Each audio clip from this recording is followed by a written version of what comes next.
of the things I've always done, like when I even learned NLP, one of the first real dynamic set of tools I learned psychologically, I would go to these classes with these psychologists and psychiatrists, and we'd have an all-day session, which their idea of all day was 4 hours. It'd be like we'd start at 10, and at noon we're taking lunch. I'm like, where the hell are we going?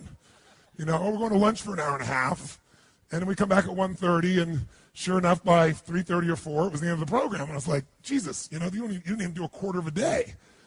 So I took the rest of the time, and I extracted everything I could from what I'd learned. There are people with 10 times more skill than I had or ability, but my level of application compared to theirs, I dwarfed it. And it's because while I was still there, I didn't leave the environment. I've always had this belief. If you want to be successful at anything in life, never leave the sight of setting a goal without doing something that commits you to fulfillment. If you get, you're in state, right, when you do something. While you're in state, that's the time to commit yourself to something that makes you follow through. How many know what I'm talking about here? Say, I. So I'd call somebody up, I'd schedule something, I'd lock in the next meeting, I'd sign up for the class, I'd enroll the guy who was going to mentor me, I'd set the meeting with a mastermind of people I met. I did something so that whatever I committed to, there was something when I went home that would pull me there. It's structure. In fact, I'll give you 5 C's to RPM just as a quick warm-up for you. How's that? If you don't remember, it'll be okay, but it'll be in your unconscious for when you go work with a coach. These are the 5 C's. Everything that comes in your mind, anything you can think of, because we're going to basically do a little mini RPM version of things right now. Anything comes to my mind, I'm here, and while you're here doing something, you're driving in your car, and you think of an idea for your business or one of your businesses. Where do you put it? iPhone. Where do you put it? Diary. Where do you put it? iPod. iPhone. iPhone.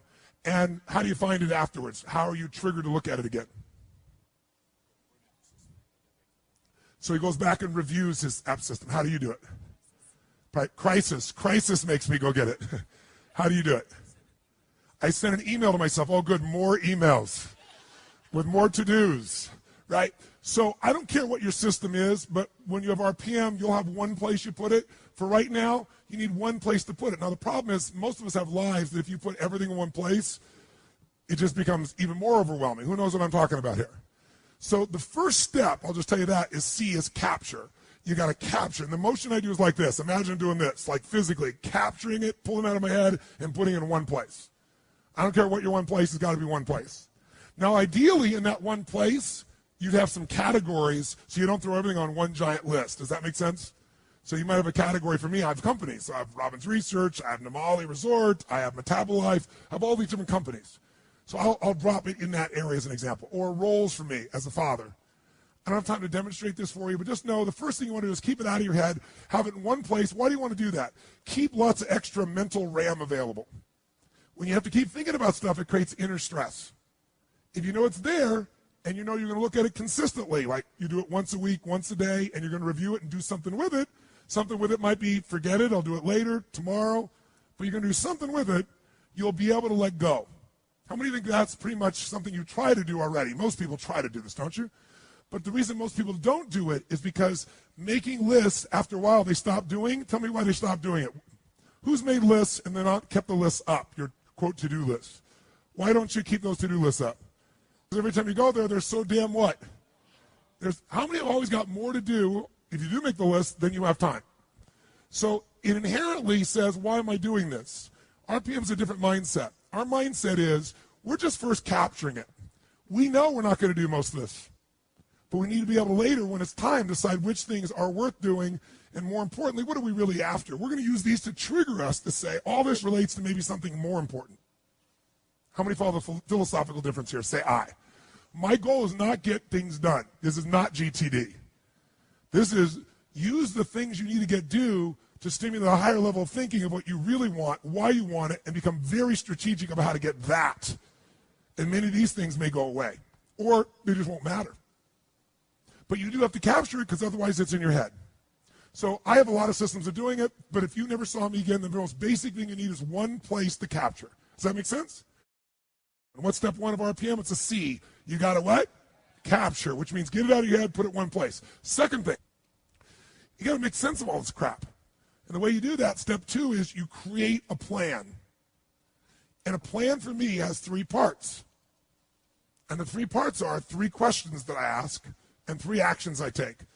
And again, you'll learn this. I'm not trying to teach this all right now. I just want to plant some seeds in your mind. Is this okay? Is this useful? So when you're going home, you got all this captured stuff you just did here, right? Now you got to start to create a plan. You got to look at all this stuff and say, okay, there's more here than I can do. So what I really do is read all this stuff and start to see, well, all these things relate to one thing. All these relate to another. If I'm a mom and I made my list, and on the list I have things like I got to pick up the laundry, I got to drive the kids to school, I've got to do this thing for the PTA, I got to clean the house, I got to run my business that I run out of the house, I got to do the accounting, I want to have to spend some time with my husband at the end of the day. Soccer mom, totally stressed out. But if I write all those things down and get them out of my head, and when I write them all down, I then start to put them together and go, this, and this all relates to my kids. This all relates to the house being great. This, and this all relates to my business. And this is about my personal life being rich and happy. I'm able to do something really nice. I'm able to go from this, which is what your capture list looks like. You'll start writing it down. You go, I got to do this, and that, and this, and this. And you start to feel good. It's out of my head. But then you go, I got to do this, and I got to do this, and I got to do this. I got to do this. I got to do this, and I got to do this, and I got to do this, and I got to do this, and I got to do this, and I got to do this, and I got to do this. I got to do that too, and that too. So step 2 is I look at my capture list and I create a plan. And the way I create a plan is I start to figure out, what do I really want? That's what the world is saying to me. That's what's in my head. What do I want? I might start to group some things together. I might start to say, let's take a look at this. You know something? Watch this. Watch this for a second. This item here, clean the house, and this thing, and this thing, and this thing, these all relate to the house. And my outcome there is I want a magically clean house because, why? It makes me feel fully alive. And then, by the way, this, and this all relates to my children. And this, and this relates to my business. This is me personally. Anybody see what happens? Suddenly, 80 action items or 12 or 30 will turn into 4 outcomes. There's something here that I want for my home. There's something I want here for my kids. There's something I want here for my business. There's something I want for me. And what that does is now I can start to go, okay, instead of reading all these items, what do I really want for my kids? What's my outcome this week or today? And you get really, really clear about what you're after. You use this to take you to another level higher. Use this to trigger a higher vision instead of letting this limit you. And once you know what you want, that's the first question. So create a plan has 3 questions to it and 3 actions. First question is, what do I really want? How many of you would feel different in your life just by this language change? What do I have to do versus what do I really want to accomplish? Would that change the way you feel about your life? Yes or no? Yes. How does it feel with have to do? See, RPM, when you finally learn it, has many pieces to it. Above all else, it's a thinking process. And better thinking creates better results. It's that simple. So you don't have to ever use a piece of paper to think this way. From now on, all this stuff's happening, you go, what's my outcome? What am I really after? What do I want? What's the specific results? Like, what's the target? Let's chunk up. I don't ever go in a meeting with anyone. What do you think the first words out of my mouth are when I sit down in a meeting after the hellos and the proper connections? What do you say? I always say, what are the outcomes for this meeting? Because how long the meeting is based on getting the results that we're there for. It makes a much more fulfilling life. Or if you can't get in that time, that outcome's still not done. We've got to come back and get that outcome done. How many follow what I'm talking about here? Say I. Now, when you get clear what your outcomes are, that's the first question of creating plans. Second question is, why do I want it? Why? Why is this important to me? Why is this something that really is a must for me? I don't have to do it. I want to do this.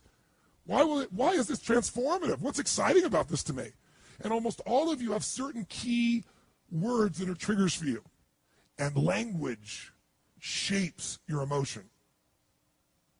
You want to have a nutritious meal or a delicious meal.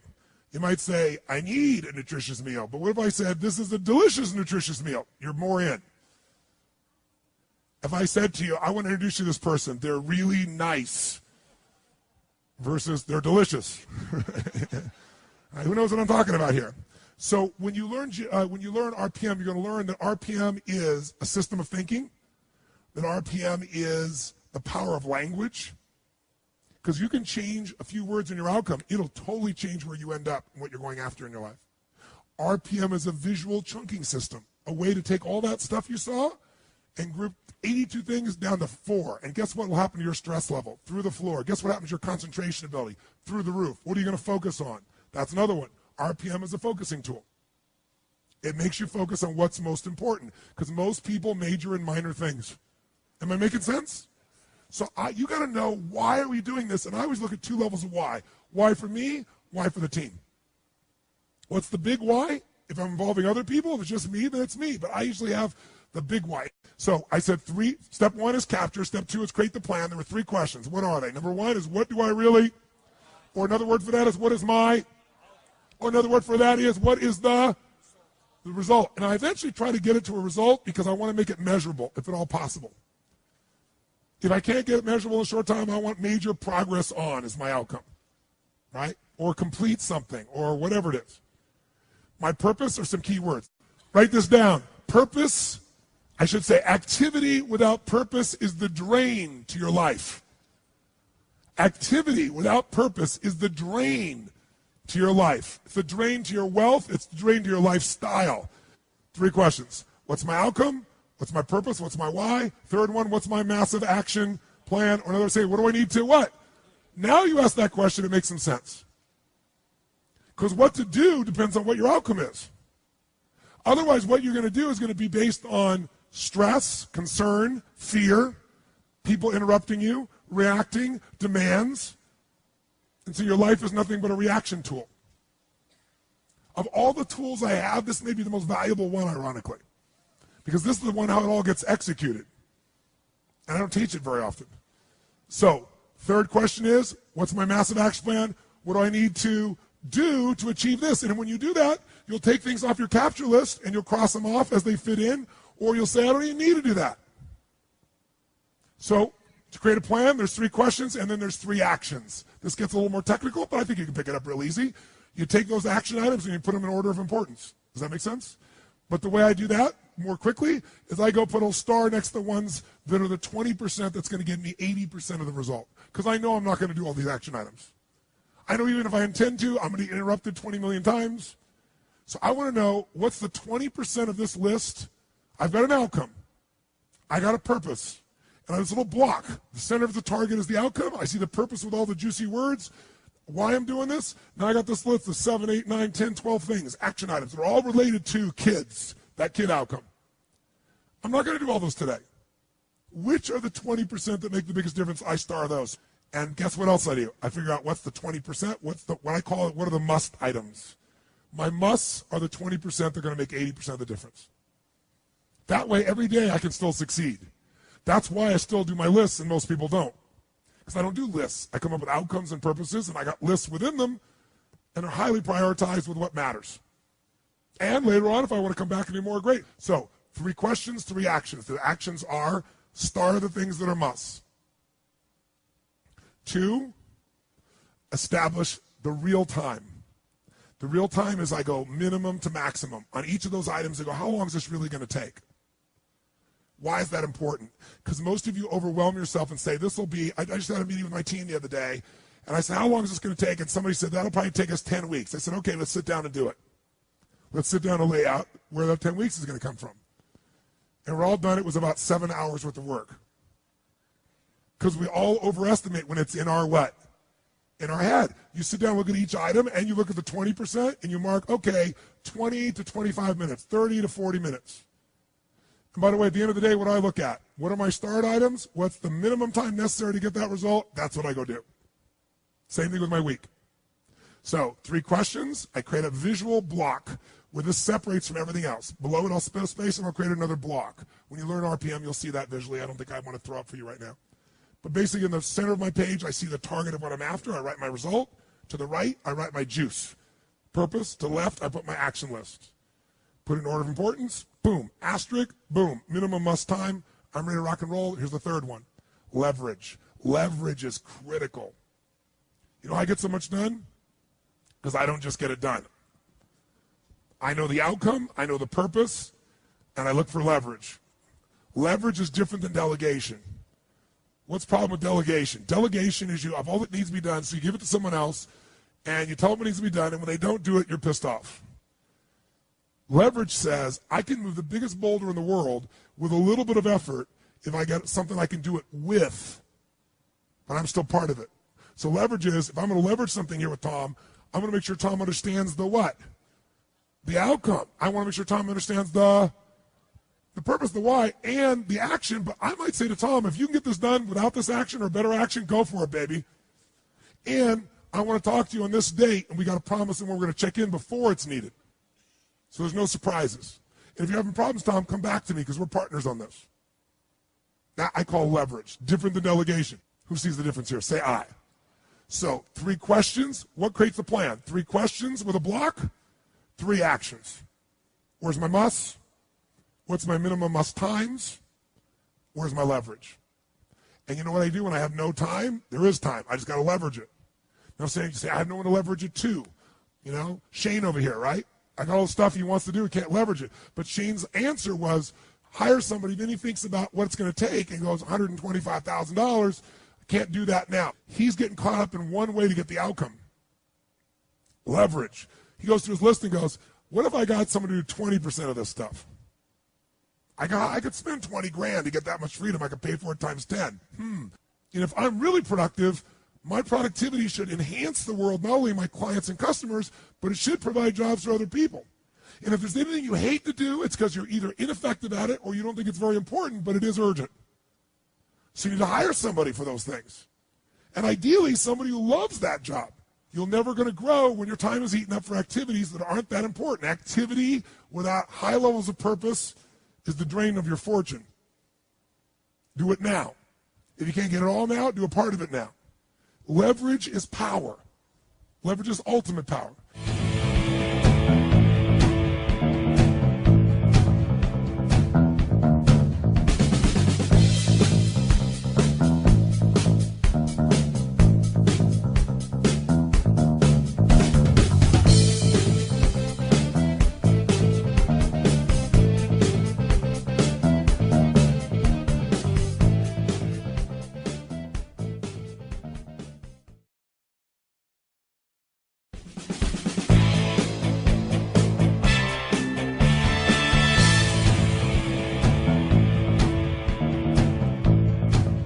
So, we said there's 5 steps. It's going to go much quicker now. This is the hardest part, is number 2. So what's the first step to doing RPM? Number 1 is you got to do what? Nice and loud, what? Step number 2 is after you capture all in one location, maybe you learn to chunk it a little bit while it's still there, see what relates. But then what's step number 2? Create a what? An RPM plan. Not just a plan, an RPM plan. R stands for result, P stands for purpose, M stands for massive action plan. RPM is like a car. You increase the RPMs, increases its power, you get from here to there much faster. RPM. Results. What does it stand for? Results focused, purpose driven, massive action plan. That's what RPM. Results focused, purpose driven, massive action plan.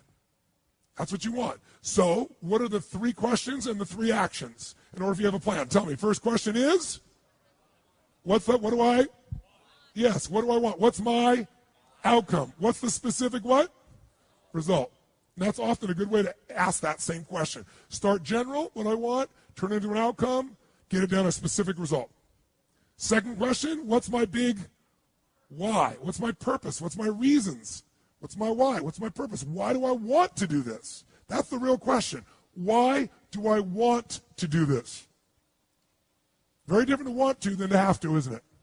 Now, what's my massive action plan? What do I need to do? How many got this in your body by repetition now? Say I.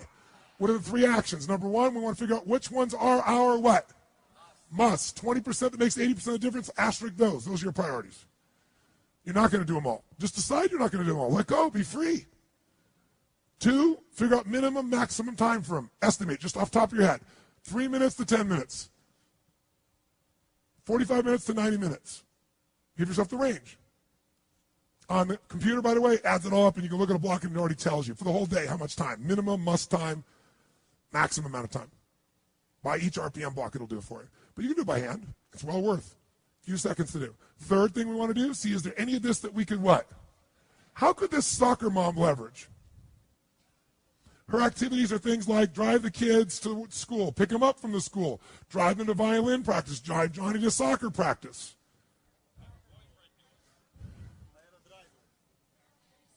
A driver. Said in perfect Russian. Could you do a carpool? Could you trade days? Yes. So that when you're doing it, could you do the morning and someone else did the afternoon? If you were really looking at this, there's ways to do it. And by the way, could you get your outcome with your kids in the morning session so the afternoon you really felt like you connected? You made more of a difference in that morning than if you've been driving them all day long, stressed out. How many follow that? Say I. I take people like this, and I can show them the real times that it takes to get their job done, and they tell me you have no time. You know they have no time? Because guess what they say to themselves all day long? I have no time. And they're so stressed, they eat up all their time telling themselves how they have no time. They think about how they have no time. They eat up all their time. They don't think efficiently, and they don't leverage anything. If you do these first two steps, would you be light years ahead of anybody else around you to think yes or no? Third step, commit and schedule. 3 C's so far. Capture, create the plan, commit, and schedule. Let me tell you what I mean by commit. Commit is, now that I've got these, let's say, 6 outcomes for the day. Does that make sense? 6 outcome blocks. Each one of them has an outcome, a purpose, might have 4, 5, 6 action items in it. I know the most important ones. I might look at those and go, some of the stuff is scheduled. Like I have to do this at 3 o'clock today. So you lock that in your schedule. You put in what we call the big rocks first. Some of you know this metaphor. If I take a glass over here, and I take this glass and I start to, see if I got a glass over here, show you what I mean. Yeah. So assume I take this glass over here, and it's already this full, and then I start adding items to it. How long before this thing's going to overflow? But if this was empty, and I first take the big items, the rocks of my life, the things that I have to do that I've scheduled, they go in first, a couple rocks. And then secondarily, I commit to some block time for some things that matter to me. Like I'm going to block some time here with my team between 2 and 3:30 every single Thursday where we're going to go through one of these 7 items. How many know what I'm talking about here? Okay? I'm going to block that time. Okay? I'm going to commit that time. All right? So commit is committing the most important things and then scheduling those other items that are going to be important to you. So it goes from just a list to when am I going to what? When am I going to work on it? When am I going to do it? Block times can move. Scheduled times can't unless you renegotiate. What's the difference between a block time and a scheduled time? Scheduled is you made a commitment to another person. So it can't be moved without negotiation. Got to call them, got to work it out. Block time, you could move if you need to. So it has more flexibility. Make sense? And you do this, and the way to do it, we do it on the computer. It's actually fun, but I've done it on paper for years. Okay, so we got capture, pretty easy. Just get out of your head, one location. We got create the plan, 3 questions, 3 action items you're going to do there. Then you got an RPM plan. Number 3, we commit and what? Schedule. Number 4, what do you want to do? Complete and achieve. Complete the most important items, achieve what you're after. It's that simple. And then finally, the most important one of all, to me, celebrate. They're all C's. Celebrate. Why is it important to celebrate your victories? Celebrate the magic moments of your week or the magic moments of your day. Why is it important to do that, you think? Because it's what gives you the energy to go for more. Does that make sense? Otherwise, it's like, remember I told you the cheese and cracker story? You know, you're holding out to, someday I'm going to celebrate. Someday never comes. Someday leads to a town called nowhere. Right? You don't want to be in that place. So you want to celebrate. And you want to celebrate the little victories. You want to celebrate the magic moments. How many breakthroughs have you had this week? Forget the things you've learned. How many of you have had breakthroughs, like insights, distinctions about you or your business that you couldn't put a dollar value on it? You know for you the value is infinite. How many got experiences like that? Okay? So if you don't capture that, you don't give yourself credit. When you don't give yourself credit, your brain doesn't notice it. Remember sitting the first day? Here's how things get created. You know, you get obsessively focused on something. Doesn't the system help you to focus on what you want? You generate enough energy and emotion, you're totally committed, you'll do anything to achieve it. And then step 2 is execution. And step 3 is grace. But grace gets magnified the more you appreciate it. The more you notice that you're guided or that things have happened for you. Those you've been to a date with destiny, you know I have a core belief, and that is life doesn't happen to you, it happens for you. It's your job to figure out how it's happening for you. If you don't notice it, you won't experience it, right? That's what we're talking about. So from now on, if you never saw you again and you didn't go to your coach, at least you know the thinking process. I go to a meeting. Before I go to the meeting, guess what I do? I write down a bunch of outcomes. What are my outcomes of the meeting? What do you think I do first? I have a little capture sheet for the meeting. All week long, something comes up, I write on that sheet. I don't write 20 emails to people in the middle of nowhere. Say, by the way, let's talk about this. I just capture it. When I get there, I look at my list. What are the most important outcomes? If I ask some action items, what outcome do they fit under? I go in the meeting, what do I ask other people? Tell us, what are the most important for this meeting? The most important? Everything is outcome. When you're outcome driven, you produce results like nobody else. And I'm associated with the why. Why am I doing this? Why am I in partnership with these people? Right? What's this all about? Because that'll put you in state. So, 5 parts of RPM. Let's see what they are. Number 1, what? Nice and loud. Nice and loud. Number 2, create a, yes, what kind of plan? RPM plan. What's the R stand for? Results focused. P is for purpose driven. M is for massive action plan. Massive action plan is a map. M-A-P, massive action plan, a map. Okay, what are the 3 questions that will make you know you have that plan? Question number 1 is, what's the next example after that? What is my outcome? What's my actual result? Second question, what's my purpose? Why do I want to do this? Right? Why do I want to do this? What's my big whys? And then third question, what's my massive action plan? Or another word for it is, what do I need to what? Now asking what to do makes sense. Makes total sense. What are the 3 things you do in that plan in addition to those 3 questions? Figure out what the musts are. Figure out the minimum must what? And number 3, find yourself some. Great. What's step number 3? For this to be alive and not just be on a piece of paper, I got to take this from an idea and I got to commit. And when am I going to do this? What day? What week? What month? What hour? Right? I tend to plan weekly first, and I put it in days, and when I get the night before, I plan the day, because a lot moves around until that time. Right? Then after I do that, what do I need to do? What's step 4? Complete what? Complete what? All the actions? The outcomes. Complete by achieving what matters most. Cut to the chase. Get to the must. Is it possible by having that outcome so clear, you might come up with something that's not on the page that's better and get you there quicker? Yes or no? And by the way, on the computer, you can leverage a whole block. You can push a button, send it to somebody an email, push a button, and give an audio message of what you want, and they can accept it and comes back and say they accept it. So I'm excited about what it's going to be like. Or use your iPhone, or use whatever you want. It's a thinking process. Then on the other hand, think about this. So leverage, if you leverage it, you're staying connected, you know what's going on, but also they know the outcome, they know the why. It might be useful to talk in terms of their why too. So now they're activated. Why do people do certain things and not others? Because certain things they have enough reasons to in their reasons. Other things they don't. They value something more. When people say, I didn't have time for this, what they're really saying is something else was more important to me. But usually it isn't really something that was more important. It was something else that's more urgent, and they don't know what's important to them. So maybe you can help them. Third piece is complete and achieve. Complete and achieve. What's the final step? 5. Celebrate. And the way I celebrate personally is I'm constantly making lists of magic moments and accomplishments.